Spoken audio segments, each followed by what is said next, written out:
Hello dear friends, आज के इस लेक्चर में हम बात करेंगे शटल सिस्टम। तो ये रेस्पिरेशन इन प्लांट्स का थर्ड पार्ट है, जिसमें कि हमने फर्स्ट और सेकंड पार्ट में, जैसे कि फर्स्ट पार्ट में हमने एनारोबिक रेस्पिरेशन मैकेनिज्म पूरा पढ़ लिया था। सेकंड वाले पार्ट में हमने एरोबिक रेस्पिरेशन मैकेनिज्म पढ़ा है, लेकिन उसमें हमने क्रेब्स साइकिल तक पढ़ लिया था। अब ये जो थर्ड पार्ट है, इसमें हम बात करेंगे शटल सिस्टम की और साथ में इलेक्ट्रॉन ट्रांसपोर्ट चेन। तो देखिए, सबसे पहले कि शटल सिस्टम होता क्या है और इसकी ज़रूरत क्यों रहती है इन केस ऑफ प्लांट्स या फिर इन केस ऑफ एनिमल्स। मैं आपको थोड़ा सा ओवरव्यू बता दूं कि जैसे मान लो ये हमारे पास सेल है, मान लो ये हमारे पास प्लांट सेल है और यहाँ पर हमारे पास माइटोकॉन्ड्रिया है। तो जैसा कि आपको पता है कि माइटोकॉन्ड्रिया हमारे पास कैसा होता है, ये डबल मेम्ब्रेन का होता है। माइटोकॉन्ड्रिया कैसा होता है हमारे पास, डबल मेम्ब्रेन का होता है, आउटर और इनर मेम्ब्रेन होती है। तो इसकी ये जो मेम्ब्रेन्स हैं ये कैसी होती हैं, परमिएबल होती हैं। अब जैसा कि क्योंकि जो कॉन्सेप्ट ऑफ ग्लाइकोलिसिस है वो ग्लाइकोलिसिस कहाँ पर हो रहा है, ग्लाइकोलिसिस आपकी इस सेक्शन में है। ग्लाइकोलिसिस आपका कहाँ हो रहा है, यहाँ पर हो रहा है। मतलब कि साइटोसोल में क्या हो रही है, ग्लाइकोलिसिस। और ग्लाइकोलिसिस के दौरान अगर आपको 6 स्टेप पता हो तो उस दौरान हमारे पास प्रोड्यूस होते हैं NADH। अब ये जो NADH होता है ये अपने ATP, चाहे वो 2.3 ATP या फिर वो 3 ATP बना रहा है, लेकिन वो ATP की प्रोडक्शन तभी होगी जब यहाँ के जो हाइड्रोजन हैं वो हमारे पास इनर माइटोकॉन्ड्रियल मेम्ब्रेन पे जो इलेक्ट्रॉन ट्रांसपोर्ट चेन है वहाँ पर एंटर करेंगे। तो जैसा कि इनर माइटोकॉन्ड्रियल मेम्ब्रेन में आपको पता है कि कौन सी चेन चलती है, इलेक्ट्रॉन ट्रांसपोर्ट चेन चलता है। तो इलेक्ट्रॉन ट्रांसपोर्ट चेन के पास ये हाइड्रोजन पहुंचने चाहिए, मतलब कि फाइनली जो है, जो भी आपका ऑक्सीजन है वो वाटर में कन्वर्ट होता है। तो एक्चुअल में ग्लाइकोलिसिस से इस NADH को अंदर भेजने के लिए हमारे पास 2 शटल चलती हैं। 2 शटल कौन कौन सी चलती हैं, एक हमारे पास चलती है मैलेट एस्पार्टेट शटल सिस्टम और दूसरा हमारे पास चलता है ग्लिसरॉल फॉस्फेट शटल सिस्टम। तो यहाँ पर कुल समझाने का पॉइंट ये है कि भाई ग्लाइकोलिसिस से जो NADH की प्रोडक्शन होगी ये उसी वक्त अपने ATP प्रोड्यूस कर सकता है NADH, जो कि एक कोएंजाइम है, और ये अपने उसी वक्त ATP की प्रोडक्शन कर सकता है जिस वक्त इसके इलेक्ट्रॉन्स कहाँ पर एंटर करेंगे, ग्लाइकोलिसिस के जो इलेक्ट्रॉन्स, मतलब कि NADH हाइड्रोजन, प्रोटॉन्स और इलेक्ट्रॉन्स कहाँ पर एंटर करेंगे, वो एंटर करेंगे इनर माइटोकॉन्ड्रियल मेम्ब्रेन में। तो इनर माइटोकॉन्ड्रियल मेम्ब्रेन में हमारे पास जो शटल सिस्टम्स ऑपरेट करते हैं या तो वो मैलेट एस्पार्टेट शटल सिस्टम के थ्रू जाएंगे या फिर वो ग्लिसरॉल फॉस्फेट शटल सिस्टम के थ्रू NADH के जो हाइड्रोजन्स हैं वो एंटर करेंगे एनर्जी की जनरेशन के लिए। तो इसलिए हमें 2 शटल सिस्टम की ज़रूरत पड़ती है। तो ये पॉइंट आपको सबसे पहले क्या होना चाहिए, क्लियर होना चाहिए। कौन कौन से शटल सिस्टम हैं जो कि ऑपरेट करते हैं, जैसे कि मैंने आपको बताया मैलेट एस्पार्टेट शटल सिस्टम। तो जैसा कि ये आप देख रहे हैं मैलेट एस्पार्टेट शटल सिस्टम, यहाँ पर ये हमारे पास मान लो एक सेल है, ये इस सेल का माइटोकॉन्ड्रिया है, माइटोकॉन्ड्रियल पार्ट है, और यहाँ पर ग्लाइकोलिसिस हो रही है। ऑब्वियसली साइटोप्लाज्म में क्या होती है, ग्लाइकोलिसिस होती है। तो देखो यहाँ पे क्या होगा कि हमारे पास जैसे कि मान लो मैलिक एसिड है, क्या है हमारे पास, मैलिक एसिड।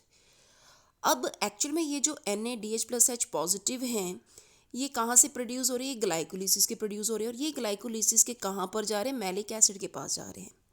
अब क्योंकि जो माइटोकॉन्ड्रिया की जो मेम्ब्रेन होती है, माइटोकॉन्ड्रिया की मेम्ब्रेन इस मैलिक एसिड के लिए क्या रहती है, परमीएबल। ये मैलिक एसिड अंदर चला जाएगा, वहाँ पर जाके मैलिक एसिड किस में कन्वर्ट होता है, ये कन्वर्ट होता है ऑक्सैलोएसिटिक एसिड में।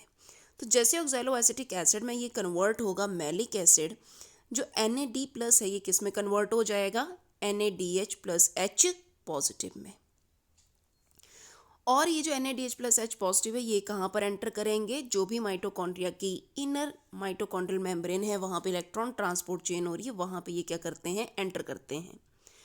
इसके बाद जो ऑक्सैलो एसिटिक एसिड है ये एस्पार्टिक एसिड में कन्वर्ट होता है।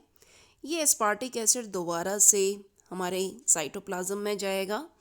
एस्पार्टिक एसिड की डीएमिनेशन होती है और डीएमिनेशन के बाद ये ऑक्सैलो एसिटिक एसिड में कन्वर्ट होता है और ऑक्सैलो एसिटिक एसिड अगेन किस में कन्वर्ट हो जाएगा, मैलिक एसिड में कन्वर्ट हो जाएगा।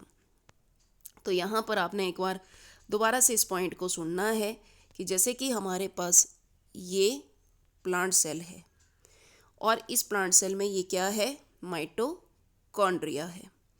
तो माइटोकॉन्ड्रिया में क्या हो रहा है कि मैलिक एसिड कहाँ पर एंटर करेगा भाई, मैलिक एसिड जो है वो एंटर करेगा हमारे, कहाँ पर एंटर करेगा, माइटोकॉन्ड्रिया में। अब माइटोकॉन्ड्रिया से ये जो मैलिक एसिड है ये किस में कन्वर्ट होगा, ऑक्सैलो एसिटिक एसिड में। और ये ऑक्सैलो एसिटिक एसिड में जब कन्वर्ट होगा तो इस पॉइंट पे आप देख रहे हैं कि NAD पॉजिटिव जो है वो किस में कन्वर्ट हो रहा है, ये कन्वर्ट हो रहा है NADH प्लस H पॉजिटिव में। अब ये जो NADH प्लस H पॉजिटिव है ये कहाँ पे एंटर हो जाएगा, ये तो जाएगा हमारे इलेक्ट्रॉन ट्रांसपोर्ट चेन में। कहाँ पर एंटर होगा, ये इलेक्ट्रॉन ट्रांसपोर्ट चेन में, जो कि इलेक्ट्रॉन कहाँ पे हो रही है, इनर माइटोकॉन्ड्रियल मेम्ब्रेन में। और यहाँ पर जाके ये ATPs की प्रोडक्शन करेगा। 3 ATP जो हैं वो एक NADH के मॉलिक्यूल से प्रोड्यूस होते हैं। इसी तरह से यहाँ पर प्रोडक्शन होगी एस्पार्टिक एसिड की, जो कि 4 कार्बन कंपाउंड है। एस्पार्टिक एसिड्स कहाँ पर आएगा, ये हमारे साइटोप्लाज्म में आएगा और यहाँ पर एस्पार्टिक एसिड की क्या होगी, एस्पार्टिक एसिड की डीएमिनेशन होगी, मतलब कि अमोनिया जो है वो निकलेगा। उसके बाद एस्पार्टिक एसिड किस में कन्वर्ट होगा, ऑक्सैलो एसिटिक एसिड में। और ऑक्सैलो एसिटिक एसिड से ये NADH प्लस H पॉजिटिव में कन्वर्ट होगा। और अगेन यहाँ पर आप देख रहे हैं कि मैलिक एसिड की क्या हो रही है, प्रोडक्शन हो रही है। मैलिक एसिड की क्या होगी, यहाँ पे प्रोडक्शन होगी। तो इस तरह से अगर malate aspartate shuttle system follow होता है तो जो भी आपके ATPs की प्रोडक्शन है वो डिफरेंट होती है। मतलब कि अगर इस तरह से कॉन्सेप्ट चलता है तो थोड़ा सा ध्यान रखना है, 38 मॉलिक्यूल जो हैं वो इस शटल सिस्टम में प्रोड्यूस होते हैं। कितने मॉलिक्यूल प्रोड्यूस होंगे इस शटल सिस्टम से, इस शटल सिस्टम से प्रोड्यूस होते हैं 38 मॉलिक्यूल ऑफ ATP। पर यहाँ पे थोड़ा ध्यान रखना है कि from 1 molecule of NADH how many ATPs they are produced, they are 3।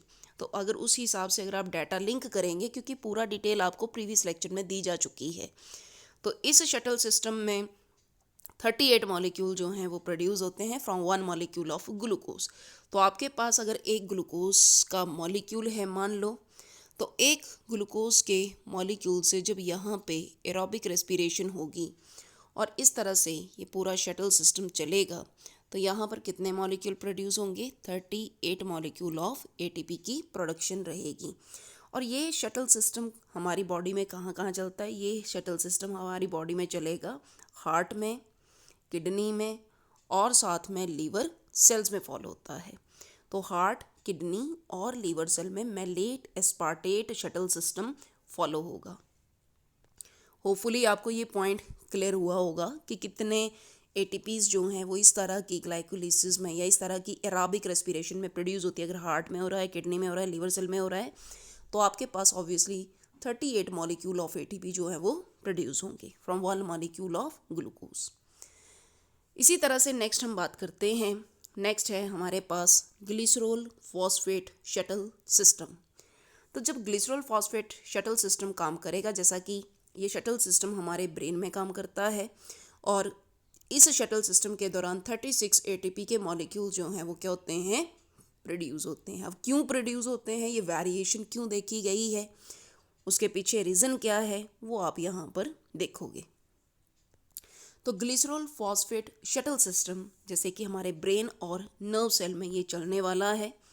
तो आप यहाँ पर दोबारा ध्यान से देखो कि मान लो ये हमारे पास सेल है और ये इस सेल का साइटोसोल है और ये इस सेल की माइटोकॉन्ड्रिया है।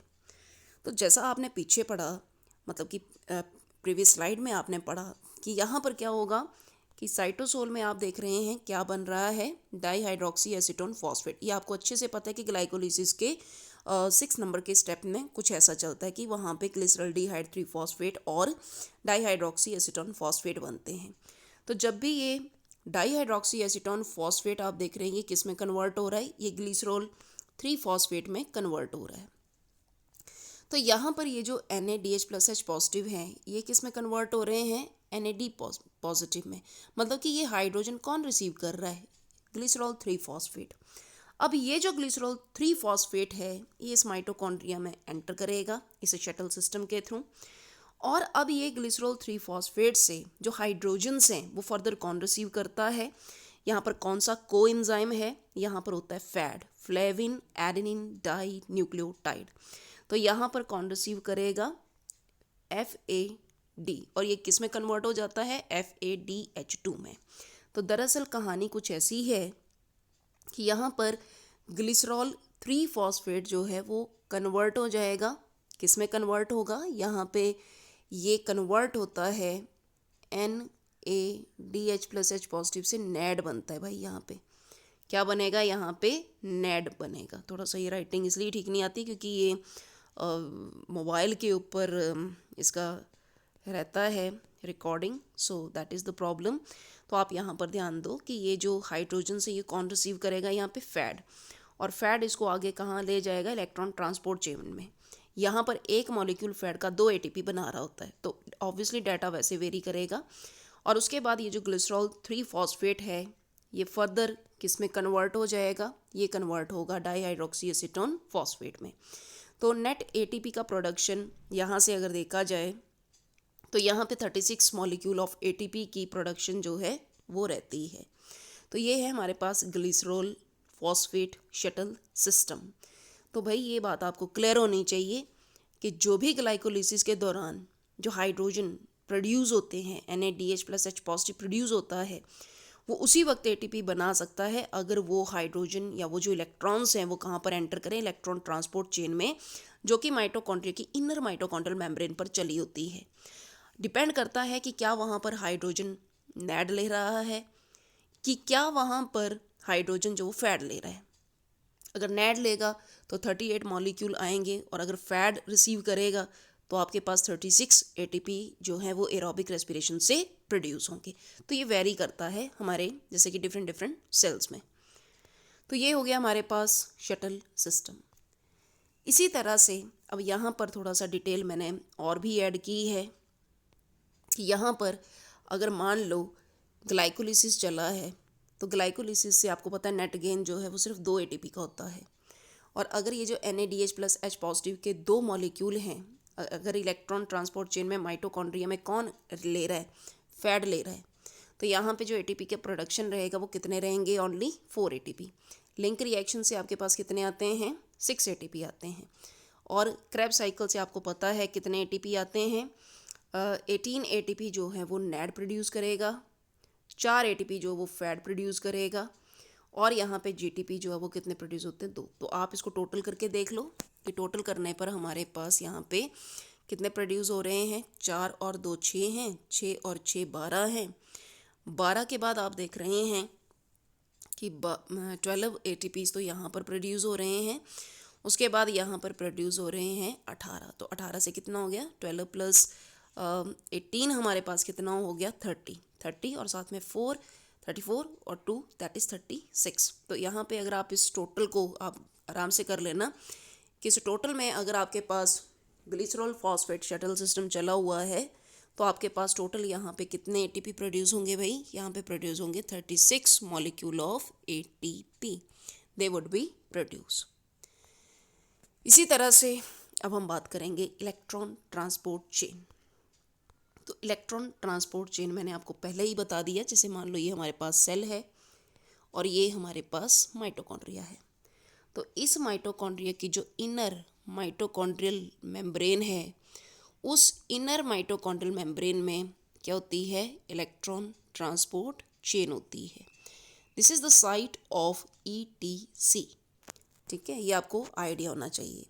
तो जो भी हमारे पास हाइड्रोजन प्रोड्यूस हो रहे हैं, चाहे वो NaDH+H पॉजिटिव की प्रोडक्शन है, चाहे वो FADH2 की प्रोडक्शन है, वो ऑक्सीडाइज होंगे। और ऑक्सीडाइज होने के बाद जो भी इलेक्ट्रॉन्स हैं वो इलेक्ट्रॉन कैरियर के थ्रू ट्रांसफ़र होते हैं, और ट्रांसफ़र होने के बाद फाइनली जो आपकी ऑक्सीजन है वो यहाँ पर किस में कन्वर्ट की जाती है, वो वाटर में कन्वर्ट की जाती है।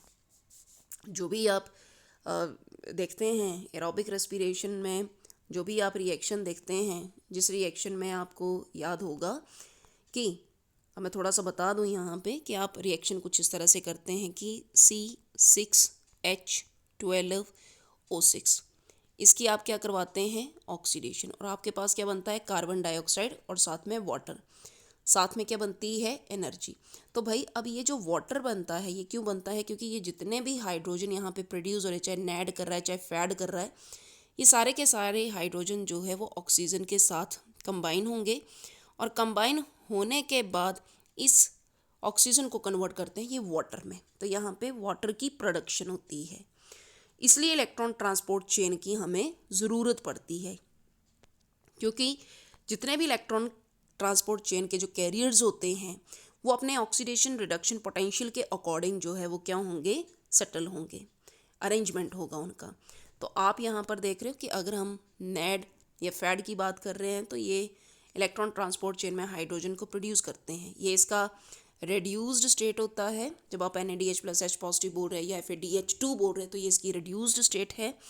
लेकिन जिस वक्त आप इसको NAD+ में या FAD+ में कन्वर्ट करें तो ये इसका ऑक्सीडाइज्ड स्टेट है। तो इसकी जो ऑक्सीडाइज्ड स्टेट बनेगी वो NAD+, सॉरी यहाँ पे बच्चे ने थोड़ा गलत लिख दिया है कि ये इसका रिड्यूस्ड स्टेट है, और जब ये कन्वर्ट होके NAD+ FAD+ बनाएगा तो ये वाली जो स्टेज यहाँ पर चलेगी ये कौन सी होगी, इसकी ऑक्सीडाइज्ड स्टेट होगी। तो आप यहाँ पर थोड़ा ध्यान रखो कि जो भी हमारे पास इलेक्ट्रॉन ट्रांसपोर्ट चेन होती है जो कि कहाँ पर प्रेजेंट है, इनर माइटोकॉन्ड्रियल मेम्ब्रेन में। ये कहाँ पर होगी, इनर माइटोकॉन्ड्रियल मेम्ब्रेन में। और यहाँ पे हाइड्रोजन आयंस की क्या होती है, पंपिंग होती है। प्रोटॉन का ग्रेडियंट सेट होता है, कुछ इस तरह से प्रोटॉन मोटिव फोर्स डेवलप होती है कि आपके पास फाइनली क्या होगा, ATP का प्रोडक्शन। जितना भी ATP हम 36 38 बताते हैं वो एक्चुअल में इसके बाद ही प्रोड्यूस होते हैं, लेकिन डाटा हम थोड़ा पहले दे देते हैं। तो आप यहाँ पर देख रहे हैं कि ये हमारे पास माइटोकॉन्ड्रिया का स्ट्रक्चर है, जिसमें कि ये आउटर मेम्ब्रेन है, ये माइटोकॉन्ड्रिया की इनर मेम्ब्रेन है जो कि हाईली फोल्डेड होती है, जिसको कि आप बोलते हैं क्रिस्टे। और इसके अंदर जो है ये आप देख रहे हैं कि ऑक्सीजोम क्या होंगे, प्रेजेंट होंगे। तो ये आपको क्या नज़र आ रहा है, ऑक्सीजोम्स जो है वो नज़र आ रहे हैं, जिसमें कि ये हेड लाइक स्ट्रक्चर आ रही है और ये स्टॉक की तरह स्ट्रक्चर जो है वो प्रेजेंट है। तो ये एम्बेडेड होते हैं इनर माइटोकॉन्ड्रियल मेम्ब्रेन में। और यहाँ पे क्या है, माइटोकॉन्ड्रिया का मैट्रिक्स है जहाँ पे क्रेब साइकिल चला है। बाहर क्या चला होगा, ग्लाइकोलिसिस चली होगी और अंदर क्रेब साइकिल चला होगा। तो इस तरह से जो इनर माइटोकॉन्ड्रियल मेम्ब्रेन है that is the site of electron transport chain. अब यहाँ पर जितने भी इलेक्ट्रॉन कैरियर्स है वो कहाँ पर अरेंज होंगे, जो इलेक्ट्रॉन कैरियर्स है वो आपके इनर माइटोकॉन्ड्रियल मेम्ब्रेन पर क्या होते हैं, ये प्रेजेंट होते हैं। इलेक्ट्रॉन कैरियर्स ये यहाँ पर प्रेजेंट होंगे according to their redox potential value, और ये इसकी क्या है, आउटर मेम्ब्रेन है। तो यहाँ पर देखो कि इलेक्ट्रॉन ट्रांसपोर्ट चेन के पास कुछ कॉम्प्लेक्स होते हैं। जो हमारी ये इलेक्ट्रॉन ट्रांसपोर्ट चेन चलती है उस इनर इलेक्ट्रॉन ट्रांसपोर्ट चेन में, जैसे कि इनर और आउटर माइटोकॉन्ड्रियल मेम्ब्रेन है, और वहाँ पे क्या होता है कि वहाँ पर प्रेजेंट, जैसे कि मान लो ये हमारे पास आउटर मेम्ब्रेन है, ये इनर मेम्ब्रेन है और ये माइटोकॉन्ड्रियल स्पेस है। तो ये जितने भी आप कॉम्प्लेक्सेस देख रहे हैं ये कॉम्प्लेक्सेस इनर माइटोकॉन्ड्रियल मेम्ब्रेन में क्या होते हैं, प्रेजेंट होते हैं। जैसे कि हमारे पास आता है कॉम्प्लेक्स नंबर 1, तो बस आपको थोड़ा सा याद करना है कि कॉम्प्लेक्स 1 कौन कौन सा है। कॉम्प्लेक्स 1 होता है NADH dehydrogenase complex. NADH dehydrogenase complex कौन कौन से कंपोनेंट्स होते हैं इसके, इसमें होता है FMN, साथ में होती है आयरन सल्फर प्रोटीन। इसी तरह से हमारे पास क्या होता है कॉम्प्लेक्स नंबर 2, तो कॉम्प्लेक्स नंबर 2 के पास सक्सीनेट डिहाइड्रोजिनेज होता है और इसके पास क्या होता है फैड और साथ में आयरन सल्फर प्रोटीन होती है, कॉम्प्लेक्स नंबर 2। तो इसमें सक्सिनेट डीहाइड्रोजिनेज कॉम्प्लेक्स होगा जो कि लिंक करता है इलेक्ट्रॉन ट्रांसपोर्ट चेन को और साथ में क्रैब साइकिल को। तो ये थोड़ा सा आपने ध्यान देना है कि complex number 2 is very very important because it's a connection link between the electron transport chain and Krebs cycle. वही सबसे पहला कॉम्प्लेक्स नंबर 1 कौन सा हुआ, NaDH plus H positive. Complex number 2 कौन सा हुआ, FADH। इसी तरह से जो कॉम्प्लेक्स नंबर 3 होता है जिसको कि आप साइटोक्रोम रिडक्टेज कॉम्प्लेक्स बोलते हैं, जिसमें आता है साइटोक्रोम BC1 कॉम्प्लेक्स आता है। क्या आता है इसमें, साइटोक्रोम BC1 इलेक्ट्रॉन कैरियर जो हैं वो इसमें क्या होंगे, प्रेजेंट होंगे। इसी तरह से कॉम्प्लेक्स नंबर 4 आता है जिसमें कि साइटोक्रोम C ऑक्सीडेज होगा और इसके पार्ट्स होते हैं साइटोक्रोम A3। क्या क्या होते हैं इसमें, साइटोक्रोम A3 और ये आयरन और कॉपर यूनिट का बना होगा। इसी तरह से कॉम्प्लेक्स नंबर 5 आता है जिसको कि आप बोलते हैं ATP सिंथेज और इसमें F0 F1 यूनिट्स जो हैं वो प्रेजेंट होती हैं।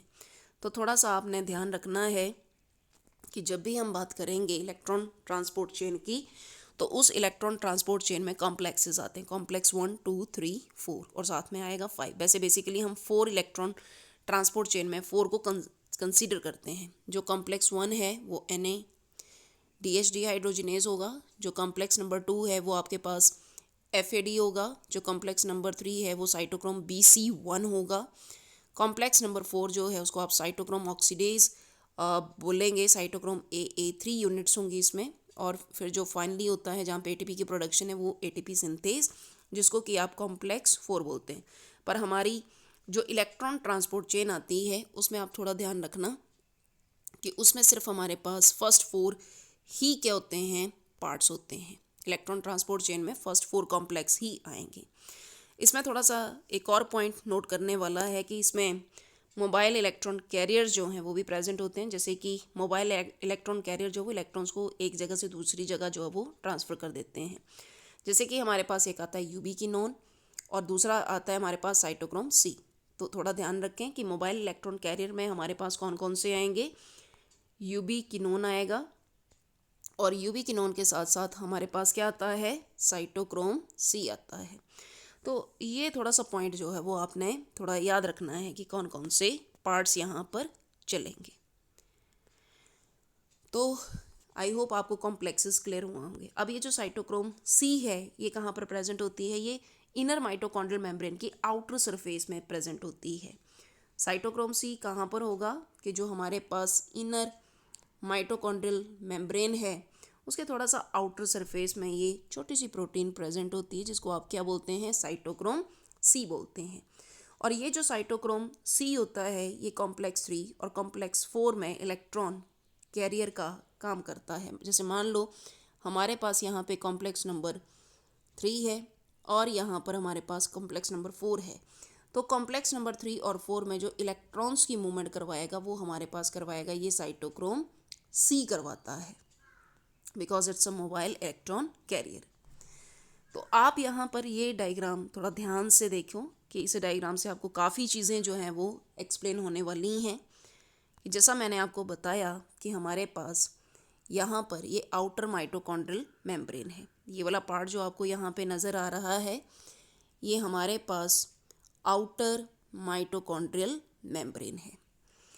और यहाँ पर ये जो आपको पार्ट नज़र आ रहा है ये इनर माइटोकॉन्ड्रियल मेम्ब्रेन है। और आउटर और इनर माइटोकॉन्ड्रियल मेम्ब्रेन के बीच में जो स्पेस है उसको आप बोलते हैं इंटर मेम्ब्रेन स्पेस। क्या बोलते हैं इसको, इंटर मेम्ब्रेन स्पेस बोलते हैं। तो आप यहाँ पर क्या देख रहे हैं कि यहाँ पर आउटर मेम्ब्रेन है और यहाँ पर आपको नज़र आ रही है इनर मेम्ब्रेन और बीच में क्या है, इंटर मेम्ब्रेन स्पेस है। तो जो भी कॉम्प्लेक्सेस आपने पढ़े, कॉम्प्लेक्स 1 2 3 4, ये सारे कॉम्प्लेक्स इनर माइटोकॉन्ड्रियल मेम्ब्रेन में प्रेजेंट हैं। जैसे कि आप देख रहे हैं कि यहाँ पर ये एल शेप का जो कॉम्प्लेक्स है ये हमारे पास कौन सा है, ये NaDH डिहाइड्रोजिनेज कॉम्प्लेक्स है। इसी तरह से जो आपको थोड़ा सा लोअर वाली साइड, लोअर पोर्शन में यहाँ पर नज़र आ रहा है ये हमारे पास कौन सा है, ये FADH है। इसी तरह से ये हमारे पास कॉम्प्लेक्स नंबर 3 आ रहा है जिसको आप साइटोक्रोम BC1 बोल रहे हैं। ये हमारे पास कॉम्प्लेक्स नंबर 4 आ रहा है जिसको आप साइटोक्रोम ऑक्सीडेज बोल रहे हैं, जिसमें कि AA3 यूनिट है। और ये हमारे पास कॉम्प्लेक्स नंबर 5 है, जिसको कि आप ATP सिंथेज बोल रहे हैं। तो आपने थोड़ा सा ध्यान रखना है कि ये आपको पता होना चाहिए कि कहाँ कहाँ पर प्रेजेंट है। जैसे मैंने आपको बताया कि ये हमारी आउटर मेम्ब्रेन है, ये हमारे पास इनर मेम्ब्रेन है, और इस इनर मेम्ब्रेन में ये कॉम्प्लेक्सेस हैं। जैसे कि ये हमारे पास कॉम्प्लेक्स 1 है, यहाँ पर कॉम्प्लेक्स 2 है, यहाँ पर आप कॉम्प्लेक्स 3 देख रहे हैं, ये कॉम्प्लेक्स नंबर 4 है, और ये हमारे पास कॉम्प्लेक्स नंबर 5 है। तो इलेक्ट्रॉन्स जो हैं वो इन इलेक्ट्रॉन कैरियर्स के थ्रू मूव करेंगे। जैसे कि आप देख रहे हो कि जो हमारे पास सबसे पहले आ रहा है कॉम्प्लेक्स नंबर 1। तो कॉम्प्लेक्स नंबर 1 जो कि NADH डिहाइड्रोजिनेज है, ये मैट्रिक्स से NADH को उठाएगा और ये NAD पॉजिटिव में कन्वर्ट करेगा, और जो प्रोटॉन्स होंगे उनको पंप करेगा। 2 हाइड्रोजन जो हैं 2H पॉजिटिव को ये पंप करेगा कहाँ पर, इंटर मेम्ब्रेन स्पेस में। बाकी के जो इलेक्ट्रॉन्स होते हैं वो कहाँ जाते हैं, यूबिक्विनोन के पास। अब यहाँ पर आप लोअर साइड में क्या देख रहे हो कि यहाँ पे है हमारे पास सेकंड कॉम्प्लेक्स, जिसको कि आप सक्सिनेट डिहाइड्रोजिनेज बोल रहे हैं। तो यहाँ पे ये जो FADH2 है ये फैड को कन्वर्ट करेगा, पर इसके जो प्रोटॉन्स होते हैं वो आगे पंप नहीं होंगे इंटरमेम्ब्रेन स्पेस में। ये अपने प्रोटॉन्स को यूबिक्विनोन के पास देता है, और यूबिक्विनोन जो इलेक्ट्रॉन्स है वो किसको देगा, कॉम्प्लेक्स नंबर 3 को, जिसको क्या बोल रहे हैं, साइटोक्रोम BC1 बोल रहे हैं। जो हमारे पास कॉम्प्लेक्स नंबर 3 है ये फिर इन हाइड्रोजन को इंटरमेम्ब्रेन स्पेस में क्या करता है, पंप करता है। उसके बाद जो इलेक्ट्रॉन्स हैं वो कहाँ पर जाएंगे, वो इलेक्ट्रॉन्स जो है वो साइटोक्रोम C के पास जाते हैं। और मैंने पहले बता दिया कि साइटोक्रोम C जो है वो एक स्मॉल प्रोटीन है, और ये आउटर मेम्ब्रेन मतलब कि इनर माइटोकॉन्ड्रियल मेम्ब्रेन की आउटर सरफेस की तरफ होती है, और ये इलेक्ट्रॉन्स को कैरी करती है। साइटोक्रोम C और यूबिक्विनोन क्या है आपके पास, मोबाइल इलेक्ट्रॉन कैरियर्स है। अब भाई यहाँ पर ये जो फोर्थ वाला जो आप कॉम्प्लेक्स देख रहे हैं, फोर्थ वाले कॉम्प्लेक्स से प्रोटॉन कहाँ पंप होते हैं, ये भी आपके प्रोटॉन्स कहाँ पर पंप होंगे, ये पंप होंगे इंटर मेम्ब्रेन स्पेस में। तो आप यहाँ पर क्या देख रहे हो कि आपके पास कॉम्प्लेक्स 1 है, कॉम्प्लेक्स 2 है, और साथ में कॉम्प्लेक्स नंबर 3 है। तो जो कॉम्प्लेक्स 1 है वो 2 प्रोटॉन्स को पंप कर रहा है इंटर मेम्ब्रेन स्पेस में, जो कॉम्प्लेक्स 3 है वो भी 2 प्रोटॉन्स को पंप कर रहा है, और जो साइटोक्रोम जो आपके पास फोर्थ कॉम्प्लेक्स है ये भी प्रोटॉन्स को पंप कर रहा है। इन सब प्रोटॉन्स की वजह से यहाँ पे प्रोटॉन मोटिव फोर्स जो है वो डेवलप होगी, और फाइनली ये जो प्रोटॉन्स होते हैं अब कहीं ना कहीं तो इन्होंने स्टेबल स्टेट में आना है, तो ये आते हैं हमारे कॉम्प्लेक्स नंबर 5 के पास, जिसमें कि F0 और F1 यूनिट्स हैं, फर्नांडिस पार्टिकल्स इनको आप बोलते हैं। ये हमारे पास दरअसल ऑक्सीजोम का पार्ट है। और जो कॉम्प्लेक्स नंबर 5 है यहाँ पर ये प्रोटॉन्स जैसे ही रिलीज़ होंगे तो यहाँ पर ATP की क्या रहती है, प्रोडक्शन रहती है। किसकी प्रोडक्शन होगी यहाँ पे, ATP की। और जितने भी हाइड्रोजन अब ये स्टेबल फॉर्म में आए हैं ये हाइड्रोजन किसके पास जाएंगे, ऑक्सीजन के पास, और ऑक्सीजन को किस में कन्वर्ट करेंगे, वाटर में। तो भाई फाइनली वाटर जो है वो यहाँ पर प्रोड्यूस हो रहा होता है। तो जैसा आपने देखा कि यहाँ पर किस तरह से आपके पास ये प्रोटॉन मोटिव फोर्स जनरेट हो रही है। कॉम्प्लेक्स 1 प्रोटॉन्स को पंप कर रहा है, कॉम्प्लेक्स 3 कर रहा है, कॉम्प्लेक्स 4 कर रहा है, और ये जो प्रोटॉन्स हैं ये आपके पास कलेक्ट होके कॉम्प्लेक्स नंबर 5 की तरफ आ रहे हैं, और 5 में जाके ये ATP की क्या करेंगे, प्रोडक्शन करेंगे। तो इस तरह से आपने यहाँ पर देखा कि जो हमारे पास NADH, ये जो कॉम्प्लेक्स आप देख रहे हैं, कॉम्प्लेक्स नंबर 1 आप देख रहे हैं, ये कितने प्रोटॉन्स को पंप कर रहा है, ये टोटल प्रोटॉन्स कितने हैं, ये हैं आपके पास 6 प्रोटॉन्स। तो कॉम्प्लेक्स नंबर 1 जो NADH है, why NADH produce more ATP, जैसा कि आपने देखा कि NADH जो है वो 2.5 ATP या फिर 3 ATP की प्रोडक्शन करता है। तो क्यों करता है, क्योंकि ये टोटल कितने प्रोटॉन्स को पंप करेगा, 6 प्रोटॉन्स को पंप करता है। इसी तरह से जो आपके पास कॉम्प्लेक्स नंबर 2 है जिसको कि आप फैड बोल रहे हैं, फैड के थ्रू देखो कितने प्रोटॉन्स जा रहे हैं, फैड के थ्रू तो आगे सिर्फ 4 ही प्रोटॉन्स जो हैं वो एंटर हो रहे हैं। तो फैड हमारे पास कितने प्रोटॉन्स को करता है, ओनली 4 प्रोटॉन्स। तो फैड के थ्रू 4 प्रोटॉन्स पंप होते हैं, और ऑटोमेटिकली इसमें 1.5 या फिर 2 ATP ही क्या होते हैं यहाँ पर प्रोड्यूस होते हैं। तो ये रीज़न है कि क्यों NAD 3 ATP प्रोड्यूस करता है या 2.5 करता है एग्जैक्टली, और जो फैड है वो 2 एटीपी या 1.5 एटीपी को प्रोड्यूस करता है, क्योंकि प्रोटॉन्स पंपिंग में डिफरेंस आता है कि नैड 6 प्रोटॉन्स को पंप कर रहा है और फैड सिर्फ 4 प्रोटॉन्स को ही पंप करता है। और इसका रीज़न ये है कि फैड की जो लोकेशन है वो थोड़ा सा बिलो होती है। आप देख रहे हो नैड की लोकेशन जो है वो किस तरह से इनर माइटोकॉन्ड्रियल मेम्ब्रेन के ऊपर आ रही है, और जो फैड है उसकी लोकेशन जो है, उसकी प्रेजेंस जो है वो अंदर वाली साइड होती है। मतलब कि इसमें इतना पोटेंशियल नहीं है कि ये प्रोटॉन्स को डायरेक्ट इंटरमेम्ब्रेन स्पेस में पहुंचा सके। इसीलिए नैड ज़्यादा एटीपी को प्रोड्यूस करता है और फैड कम एटीपी को प्रोड्यूस करता है। तो होपफुली आपको ये इलेक्ट्रॉन ट्रांसपोर्ट चेन का कॉन्सेप्ट क्लियर हुआ होगा। ये मैंने आपको ऑलरेडी बता दिया है कि हमारे पास जो NADH डिहाइड्रोजिनेज है ये 6 प्रोटॉन्स को प्रोड्यूस करेंगे। 2 प्रोटॉन एक एटीपी को प्रोड्यूस करते हैं, इसलिए यहाँ पे 3.3 या फिर बुक्स में लिखा होता है 2.5 एटीपी प्रोड्यूस होते हैं। और जो हमारा फैड है वो टोटल 4 प्रोटॉन्स को प्रोड्यूस करता है, मतलब कि या तो ये 2 एटीपी बनाएगा या फिर 1.5 बनाएगा। तो ये पॉइंट जो है वो आपको यहाँ पर क्या होने चाहिए, क्लियर होने चाहिए। बाकी हमने यहाँ पे पूरा डिटेल जो है वो फिर से आपको बताया है। तो आप देख रहे हैं एक बहुत ही इंपॉर्टेंट क्वेश्चन नीट में पूछा जाता है कि जो क्रेब्स साइकिल है कि वो किस तरह का पाथवे होता है, कैटाबॉलिक है कि एनाबॉलिक है। तो ध्यान रखो क्रेब्स साइकिल जो है वो एक एम्फीबॉलिक पाथवे है। एम्फीबॉलिक पाथवे वो पाथवे होता है जिसमें कैटाबॉलिज्म भी होती है, और कैटाबॉलिज्म मतलब ब्रेकिंग के साथ साथ मेकिंग भी होती है, सिंथेसिस भी होता है, एनाबॉलिज्म भी होता है। तो कोई भी पाथवे, ऐसा पाथवे जिसमें कि आपका कैटाबॉलिज्म भी हो साथ में एनाबॉलिज्म भी हो, ऐसे पाथवे को आप क्या बोलते हैं, ऐसे पाथवे को आप बोलते हैं एम्फीबॉलिक पाथवे बोलते हैं। तो ये आपने थोड़ा सा ध्यान रखना है। और टोटल जब ये पूरी एरोबिक रेस्पिरेशन चलती है तो उसमें किस तरह से आपके पास वाटर मॉलिक्यूल, साथ में आपके पास कार्बन डाइऑक्साइड, और कितनी एनर्जी प्रोड्यूस होती है ये हमने आपको ऑलरेडी बता दिया। कई बार प्लांट्स में क्या होता है कि साइटोक्रोम ऑक्सीडेज डिफेक्टेड हो जाता है due to the presence of cyanide.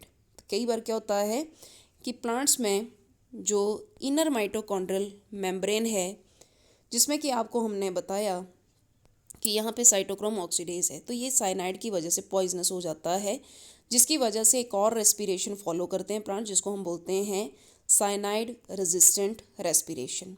तो जो साइनाइड रेजिस्टेंट रेस्पिरेशन होती है उसमें चीज़ें कैसे चलती हैं वो आप ज़रा ध्यान से देखो। सबसे पहले हमारे पास क्या आएगा, हमारे पास आएगा वही नैड। सबसे पहले क्या आएगा हमारे पास, नैड।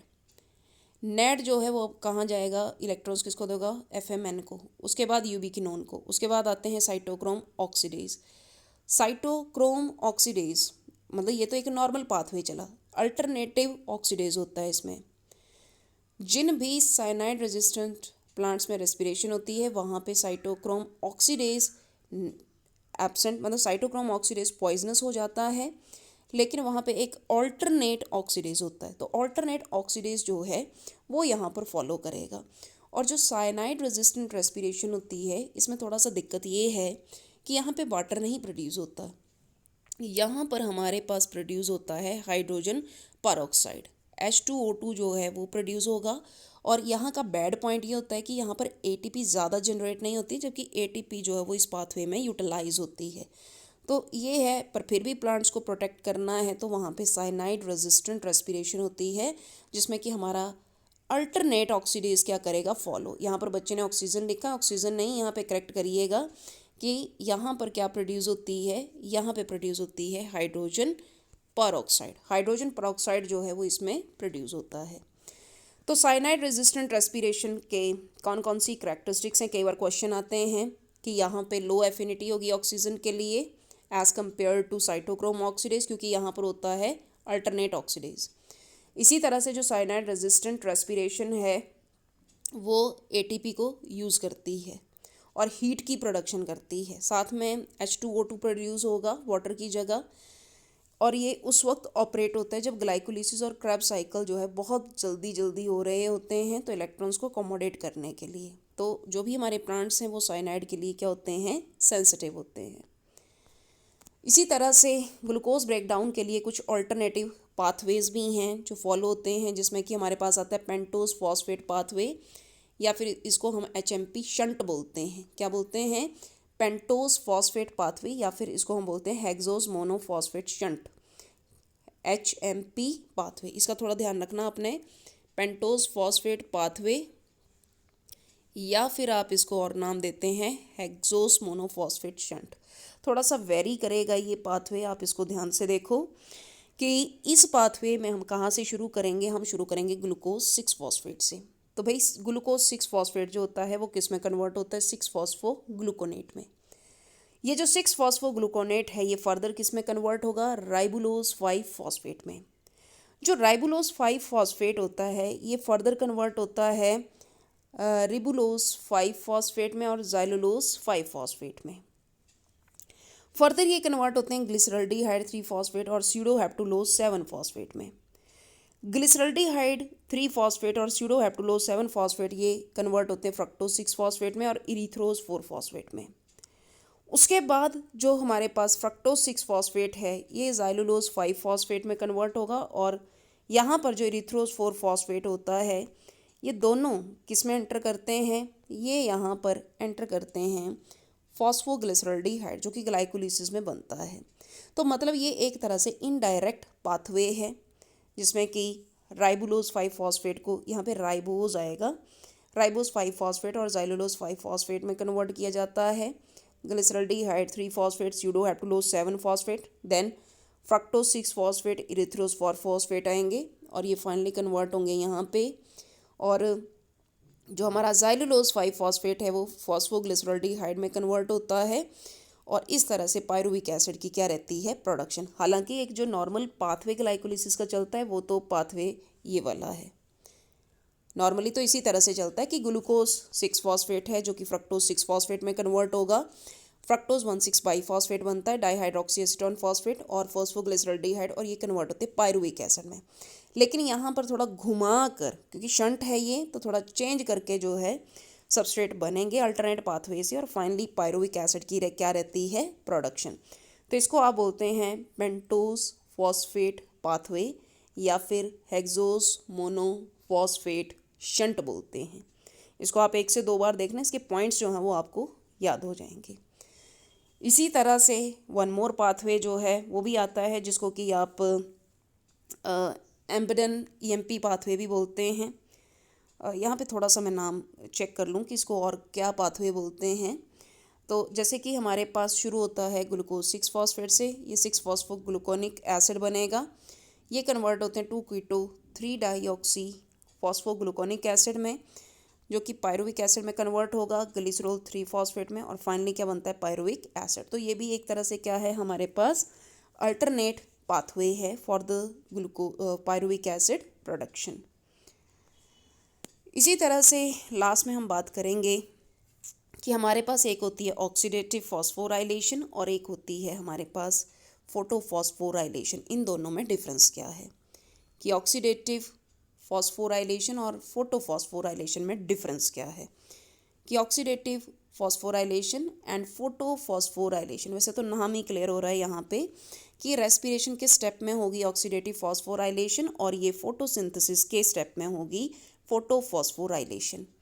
जो ऑक्सीडेटिव फॉस्फोराइलेशन है वो माइटोकॉन्ड्रिया में होती है, जबकि फोटोफॉस्फोराइलेशन आपके क्लोरोप्लास्ट में रहती है। जो ऑक्सीडेटिव फॉस्फोराइलेशन है इसमें molecular oxygen is required for terminal oxidation. तो आपको पता है जैसे कि इसमें मॉलिक्यूलर ऑक्सीजन की ज़रूरत पड़ती है, जबकि फोटोफॉस्फोराइलेशन में कोई भी मॉलिक्यूलर ऑक्सीजन जो है उसकी रिक्वायरमेंट नहीं होगी। जो ऑक्सीडेटिव फॉस्फोराइलेशन है ये कहाँ होती है? ये इनर माइटोकॉन्ड्रियल मेम्ब्रेन पे होती है, जबकि फोटोफॉस्फोराइलेशन जो है वो थाइलेक्वाइड्स पर होती है। ऑक्सीडेटिव फॉस्फोराइलेशन में पिगमेंट्स इन्वॉल्व नहीं होते हैं और फोटोफॉस्फोराइलेशन में पिगमेंट्स की फॉर्मेशन या पिगमेंट्स का इन्वॉल्वमेंट देखा जाता है। So these are the point of differences between the oxidative phosphorylation and photophosphorylation. तो ये डिफरेंस जो है वो आपको क्लियर होने चाहिए कि ऑक्सीडेटिव फॉस्फोराइलेशन जो है वो रेस्पिरेशन का प्रोसेस है और ये फोटोसिंथेसिस का प्रोसेस है। ये माइटोकॉन्ड्रिया में होगी और ये क्लोरोप्लास्ट में चलेगा। यहाँ पे ऑक्सीजन का रिक्वायरमेंट है, यहाँ पे ऑक्सीजन नहीं चाहिए। ये इनर माइटोकॉन्ड्रियल मेम्ब्रेन पर होती है और ये थाइलेकॉइड में होगी। पिगमेंट्स यहाँ पर रिक्वायर्ड नहीं है रेस्पिरेशन में, ऑक्सीडेटिव फॉस्फोराइलेशन में, लेकिन फोटोफॉस्फोराइलेशन में पिगमेंट्स की ज़रूरत जो है वो प्लांट को रहती है। तो इसके साथ हमारा जो रेस्पिरेशन इन प्लांट्स, जिसमें कि आज हमने इलेक्ट्रॉन ट्रांसपोर्ट चेन और शटल सिस्टम के बारे में बात की है, दैट इज़ ओवरऑल। कोई भी क्वेरी हो, डाउट हो, वो आप मुझसे पूछ सकते हैं कमेंट सेक्शन में। बाकी PDF लिंक जो है वो आपको डिस्क्रिप्शन बॉक्स में मिल जाएगा। So thank you so much for watching this lecture. Thanks a lot.